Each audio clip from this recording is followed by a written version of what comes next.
Hey guys, welcome to motor octane. कैसे आप लोग सब? आज दोस्तों, आज मैं आपके लिए लाया हूं सी क्लास का डिटेल रिव्यू। जी हाँ, ये गाड़ी नहीं है, this is the first generation C class जो 1982 में आई थी और 1993 तक चली थी। ये इंडिया में नहीं आया था ये मॉडल। पर आप यहाँ क्यों रुके हो? आगे चलो और आगे चलते हैं। ये है सेकेंड जनरेशन की सी क्लास जो हमारे सामने यहाँ खड़ी है। ये 1993 से 2000 तक थी और ये इंडिया में आई थी।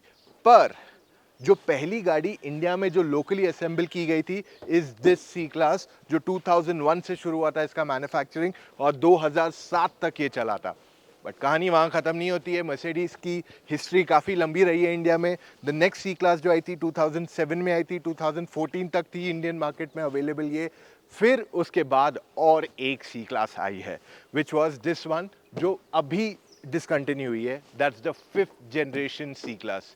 बट कहानी ऐसे यहाँ कैसे रुक जाएगी? मर्सिडीज की इतनी बड़ी हिस्ट्री है तो इस वजह से उन्होंने न्यू जनरेशन सी क्लास लाई है which is right in front of you. ये है the new generation C class जो इंडिया में जस्ट लॉन्च होने वाली है। हम आपके लिए लाए हैं एकदम exclusive review of this car before this car is actually launch in the market. तो शुरू करते हैं आज का सेशन बिना समय बर्बाद किए। Let's go. तो गाइज, ये हमारे सामने द न्यू सी क्लास। इसकी ओवरऑल अगर आप स्टाइलिंग देखते हो तो ये काफ़ी इवॉल्व हो गई है इन इट्स ओवरऑल डिज़ाइन। तो यहाँ पे आपको एस क्लास की स्टाइलिंग दिखाई देगी, प्लस जो आउटडेटेड या प्रीवियस जनरेशन सी क्लास है वहाँ पे उसकी भी स्टाइलिंग का एक मर्जर दिखाई देगा। तो जो चीज़ें मुझे बहुत पसंद आई है वो है इसका new front grille. Avantgarde front grille मिल जाता है इस गाड़ी को एंड ये वेरिएंट अवांगार्ड है। इसके ऊपर एक और एक ट्रिम आता है which is the AMG line. इसमें आपको 200 पेट्रोल एंड 220 डीजल ऑप्शन मिल जाते हैं in this option, okay, in this variant. Okay, आपके पास अगर जो हेडलैम्प्स देखते हैं तो काफ़ी शार्प है, LED लाइट्स दिए हुए हैं इसको एंड जो फ्रंट का लुक है बहुत अच्छा दिया गया है। और जो बॉनेट एरिया यहाँ पे स्पेसिफिकली एक बल्ज काइंड ऑफ दिया हुआ है तो वो इसको एक अच्छा रोड प्रेजेंस वहाँ दे देता है। जब आप इस गाड़ी को साइड से देखते हैं आप नोटिस करोगे कि ये गाड़ी पहले से ज़्यादा लंबी हो चुकी है इन ओवरऑल डायमेंशन और कहीं ना कहीं कुछ ना कुछ चेंज हुआ है। अब जैसे 25 mm इंक्रीज हुआ है, 25 mm is not a lot, but interior में जो वो डिफरेंस करता है that is where it really counts. Ground clearance भी गाड़ी का ऑलमोस्ट 7 mm से बढ़ा दिया गया है एंड ओवरऑल जो टायर साइज है गाड़ी का इस 17 इंच और जो AMG लाइन आता है उसमें आपको 18 इंच व्हील्स यहाँ ऑफर कर दिए गए हैं। साइड प्रोफाइल में एक और एक एलिमेंट आप नोटिस करोगे, जो स्लोपिंग पार्ट है of the car, back part का, वो एस क्लास से काफ़ी मिलता जुलता है एंड पुरानी सी अगर आप देखेंगे तो उसके it's somewhere like in between the two. पुरानी सी एंड जो न्यू एस है उसके बीच में कहीं ना कहीं उसका रियर का स्टाइलिंग दिया हुआ है जो बहुत अच्छा लग रहा है। अब इससे पहले मैं रियर के बारे में बात करूं, मैं आपको बता दूं कि डिफरेंस क्या है बिटवीन दिस एंड जो दूसरा वेरिएंट मैंने आपको बताया। तो जो दूसरा वेरिएंट आता है उसका नाम है AMG। वहां पे आपको सिर्फ 300D वेरिएंट आता है, तो ज़्यादा पावरफुल इंजन है वहाँ पे। तो आपकी फ्रंट ग्रिल अलग है वहाँ पे, उसमें आपको स्टारी इफेक्ट्स दिया हुआ है, इसमें आपको स्ट्राइप्स दिया हुआ है, उसमें आपको डिजिटल हेडलैम्प्स आते हैं, यहाँ पे आपको LEDs आते हैं एंड जो 300D आती है उसमें आपको 18 इंच व्हील्स आते हैं। तो इस वजह से आपको फुल साइज स्पेयर अवेलेबल नहीं कराया गया है। चलो गाड़ी के अंदर जाते हैं क्योंकि वहाँ पे पूरा नया डैशबोर्ड है। लेकिन उससे पहले आपके लिए एक बहुत ही इंपॉर्टेंट मैसेज। क्या आप जानते हैं जो modern day high performance engine आते हैं उसमें काफ़ी ज़्यादा इंटेंस प्रेशर डेवलप होता है जिससे फ्रिक्शनल लॉसेस बढ़ जाते हैं।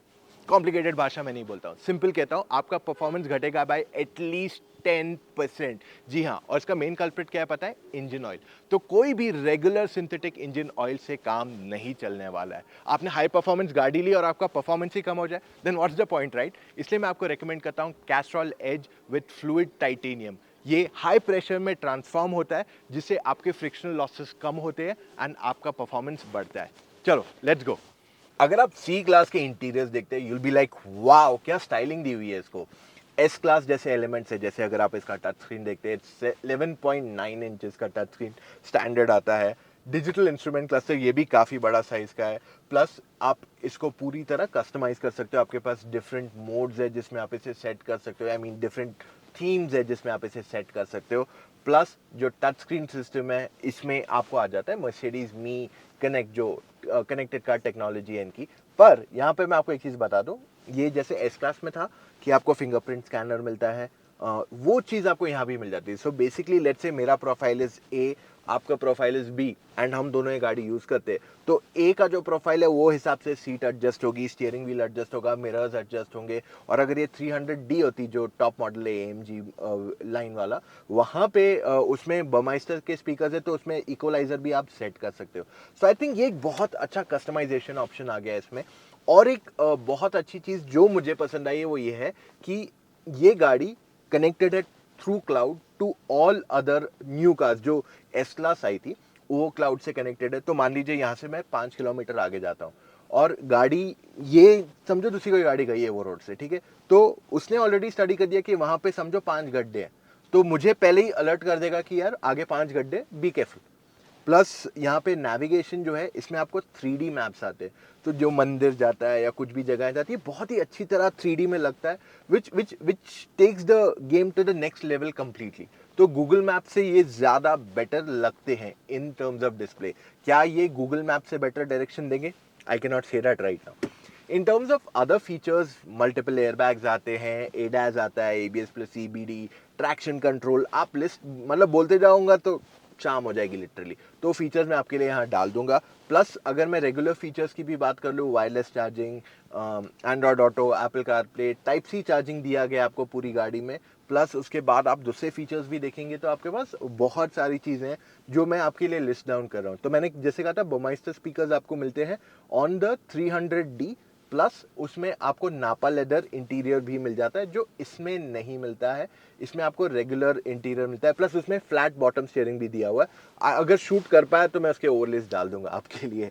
कुछ और फीचर्स अगर आपको यहाँ बता दूं तो आपके पास इलेक्ट्रिकली एडजस्टेबल स्टीयरिंग व्हील आता है, सनरूफ है ऑफ कोर्स, आपकी जो सीट्स है फ्रंट सीट्स वो काइनेटिक एडजस्टमेंट है। तो मान लीजिए आप कहीं जा रहे हैं लॉन्ग ट्रिप पे, तो आफ्टर अ वाइल वो होता है ना ऐसा थोड़ा हिलते हैं, तो सीट थोड़ा खुद एडजस्ट करती है ताकि आपको वो एडजस्ट करने की जरूरत ना पड़े और वो फटीग फैक्टर कहीं ना कहीं थोड़ा कम हो जाता है। एंड आपके पास एम्बियंट लाइटिंग भी है जहाँ पे आपके पास मल्टीपल एडजस्टमेंट ऑप्शंस है, कलर के साथ साथ ब्राइटनेस एक्सेट्रा।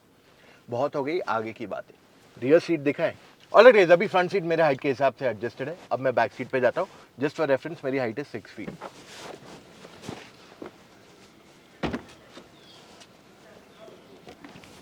और यहाँ पे अगर आप देखते हैं मेरे पास नी रूम अच्छा खासा है, हेडरूम की भी यहाँ ज़्यादा कमी नहीं है। यहाँ पे मैं आराम से बैठ सकता हूँ, तो टोटल 4 लोग ये गाड़ी में बैठ के जा सकते हैं विदाउट एनी प्रॉब्लम। तो अभी जो न्यू सी क्लास की आई है इसमें आपको नी रूम बढ़ गया है 21 mm। देखिए मैं नंबर्स नहीं जा रहा हूँ, तो लगभग 2 सेंटीमीटर से यहाँ जगह बढ़ गई है, तो आपके पास थोड़ा ज़्यादा नी रूम हो गया है। सो ओवरऑल पहले भी सी क्लास सेकंड रो में आप बैठ सकते थे, यहाँ पे और थोड़ी ज़्यादा जगह बना दी गई है in this car. Plus you also have this armrest along with other features. तो आपके पास यहाँ ब्लाइंड है, आपके पास सनरूफ है, पीछे भी ब्लाइंड दिया गया आपको। आपके पास यहाँ आर्म रेस्ट में ज़्यादा स्टोरेज नहीं है, आपके पास आगे AC वेंट्स है, प्लस आपके पास फ़ोन रखने की जगह पीछे दी गई है। हाउएवर यहाँ पे पीछे अगर आपको चार्ज करना है कुछ device, sorry there is no option there. पीछे 3 एडजस्टेबल हेडरेस्ट तो मिल जाते हैं, बट यहाँ केवल 2 लोग ही बैठ सकते हैं, क्योंकि बीच में अगर आप देख रहे हैं तो आपके पास बहुत ही थिक सेंट्रल टनल, अगर आप यहाँ देखते हैं तो काफ़ी बड़ा है। तो अगर कोई बीच में बैठता है you can sit there very comfortably. चलो let's go and drive the car. Alright guys, अभी हम आगे गाड़ी चलाने, let's switch on the car. ये पेट्रोल इंजन है जो मैं चला रहा हूँ, तो ये 1.5 लीटर का पेट्रोल इंजन। और यहाँ पे जैसे ही मैं गाड़ी में आ जाता हूँ I can just use my fingerprint scanner and गाड़ी मेरे प्रोफाइल के हिसाब से कनेक्ट हो गई। मैं फुल AC पे बैठा हुआ था क्योंकि यहाँ देहरादून में काफ़ी गर्मी है, मसूरी में अच्छी खासी ठंडी थी, तो अब बहुत क्विकली वो फुल ब्लोअर पे चल रहा है क्योंकि मैंने इसको वैसे सेट किया होता लास्ट में। अब हम यहाँ से चलेंगे एज वी स्टार्ट मूविंग। तो ये 1.5 लीटर जो पेट्रोल इंजन आती है ये टर्बो चार्ज है, 205 bhp का पावर बनाता है। इसका पिकअप डिसेंट है, मतलब जो लो इंजन RPM है वहाँ पे इतना पावर नहीं है, और जैसे टर्बो किक इन होता है उसके बाद से ये पिकअप करने लगता है इवेंचुअली। तो इनिशियल जो थ्रस्ट आप एक्सपेक्ट करेंगे to do that quick overtake, वो इस गाड़ी में मिसिंग है कहीं ना कहीं जो पेट्रोल इंजन आती है। तो जैसे ही देखो मैं एक्सीलेटर दबाता हूँ, थोड़ा टाइम लगता है, but you know it starts to move a little later. And initial acceleration is where मेरे हिसाब से जो इस गाड़ी में मिसिंग है, और वो मेरे ख्याल से बॉइल डाउन होता है टू 2 सिंपल फैक्टर्स। एक तो इसको टर्बो लैग रहेगा at lower engine speeds, plus क्योंकि इंजन का साइज छोटा है comparatively, at non turbo speeds इसमें उतना मज़ा नहीं आएगा आपको। वो तो थोड़ा एक बोलते हैं ना झिझक है in terms of getting that initial pickup. तो ये गाड़ी उनके लिए सूटेबल है, ये स्पेसिफिक इंजन उनके लिए सूटेबल है जिनको रिलैक्स ड्राइविंग चाहिए। तो अगर आपको बहुत तेज़ नहीं जाना है, आपका ड्राइवर चलाता है, या आप समझो शहर के अंदर ही मेजरली चलाते हो, कभी कभार हाईवे पे गए, कभी मुंबई पुणे किया, या दिल्ली से कहीं कोई चंडीगढ़ चले गए, वो टाइप की सिचुएशन है, तो इन दैट केस आपके लिए ये पेट्रोल इंजन परफेक्ट है। और मोरओवर क्योंकि इंजन की साइज़ छोटी है तो आपको फ्यूल एफिशिएंसी भी बेटर देगी। प्लस इसमें ISG आता है, तो बेसिकली क्या है, एक जनरेटर रहता है। जैसे आपका हाइब्रिड सिस्टम चलता है तो आपको बैटरी और मोटर है जो आपको 200 Nm का टॉर्क देता है, नहीं, और 20 bhp का पावर दे सकता है वो, अगर आपको चाहिए। वो कब लगता है, जब आप हार्ड एक्सीलरेट करते हो तब आपको मिलेगा।